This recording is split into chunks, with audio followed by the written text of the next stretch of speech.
今日もよろしくお願いします。今日もよろしくお願いします。以前公開したコナンの階級についての動画が結構伸びてますね。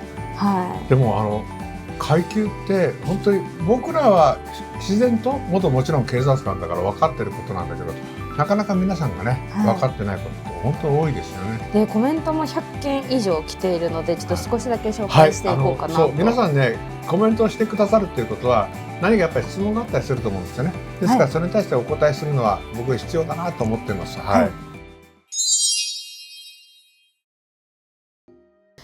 この人選ぶらないで謙虚だし、聞いていて分かりやすいなという意見ありましたね。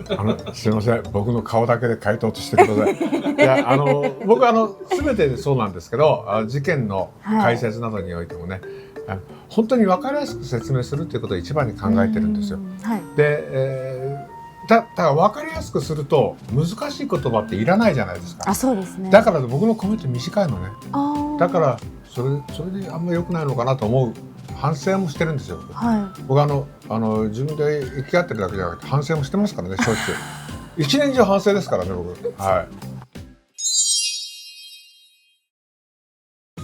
い。吉川さんの説明がすごく分かりやすく伝わりやすいです。改めて警察組織の階級が分かりました。ちなみに手柄階級昇格にこだわらずにずっと刑事一筋を全うする警察官はいるのでしょうか。警察官も公務員ですが、例えば警視庁の警察官が地方の警察に転勤することもあるんでしょうかという。はい、その問題はよくあることなんですね。ドラマなんかでもね、刑事一筋でやってる人が上司にそろそろ承認試験で受けたらどうだよとかいうのがありますよね。承認試験ってある意味強制なんですよ。だから仕事でどうしても仕事で行けないという場合ももちろんあると思いますけど、基本的にはみんなが受けるんです。なるほど。でそのまま刑事一筋でやってるってことは試験が受からなかったっていう言葉であと以下飲み込んでおきますけど受からなかったということなのね。だから決して自分で刑事をやりたいからずっと試験を受けないとか、そういうのはめったにないです。なるほど。じゃあ皆さん試験を受けていって上がっていってるっていう。そうです。だから僕もあんまり上位には行けなかったけどね。点々点だよね。なるほど。じゃあ点々点にしておきましょうか。あとね、今ここにあるように例えば警視庁の警察官が地方の警察に転勤すること、これ転勤することは基本的にはないです。そうなんですか。中には僕の後輩でも一人いたんですけど、警視庁から富山県警に行ったのかな。それってのは本当に異例のことなんです。そうなんですか。だから政治的な力が動いたり、例えば誰々が知ってるからとかいう形で動いたりして、そういうのはあります。で続いてが、私の甥夫婦も警察学校で知り合い結婚しましたという。出たじゃないですか。出ましたね。警察官で、あります。警察学校で知り合いと言います。警察学校で同期生であったりして、その後愛を育んでいくというか、そういうことはありますね。女性警察官というのは非常に少ないですね、今も。女性警察官が卒業してくると我先にとみんな行きます。僕は行かなかったです。僕は、当時はお付き合いしていた人がいました。でもこれ本当に聞いた話なんですよ。でも僕のことをいいと言ってくれた女性警察官がいましたね。吉川さんとお付き合いしたいと、お母さんがいいですって言った人もいました。すみません、ちょっと自慢しました。ごめんなさい。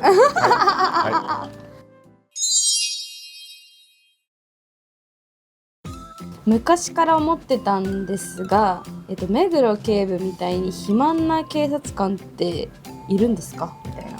いいのかなみたいな。ちょっと待ってください。いいのかなっていう言葉にすごくトゲがあるような感じしたんですね。僕は現職の時に肥満でした。そうなんですか。体重もね90何キロで、身長が170変わんないから175ぐらいだと、人を追いかけるんでもね、太ってて、足が遅いんじゃかっこつかないですよね。でも現実問題としてはいますよ、それはね。ですからその時にはバディ相棒ですね。相棒がね、若い人で足の速い人、行けって感じで行けって言うとなんか、じゃあ吉川さんは行け俺そこ行ってないよね今ね。でも今決めつけないでしょ。失礼しました。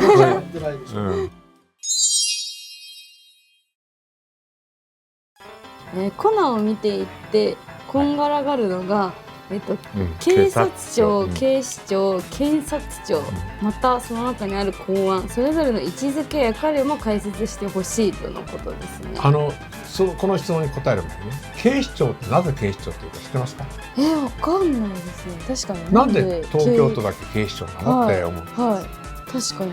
東京都って何ですか？日本の首都です。はい、そうです。はい。ロンドン警視庁ってなんですね。だから警視庁って首都警察ということ。はい。ですから警視庁って何も特別なものではない。ただ警察庁というのは特別なものです。はい。警視庁も含めて近くのいろいろ都道府県警を統括しているのが警察庁。はい。で検察庁というのは全く別の組織なんですね。はい。捜査権はあるんですね。捜査権、警察にもあるように検察庁にも捜査権はあるんですけど、これは検察の方だからちょっと違うんです。ただそして公安という部署ね、公安という部署っていうのは理解を間違っている、ドラマを作成される方たちの中でも公安というのはその間違っているのが非常に多いのね。一般的にはですね、労働争議であったり、組合関係とか、思想的な問題、それで、扱うのが公安なんだ。ですから公安というのは非常に知識も必要ですし、また、そのようなことをやっていると外部から狙われることも十分ある。だからそういうことで、一応公安に担当している人たちは家族ともども自分の主人が公安ですってなかなか言わない。逆に刑事になるとなんか刑事が偉いと思ってる人が結構多いので、そうするといや私の旦那は刑事やってるんですよ捜査一課ですよっていうのがよくあります。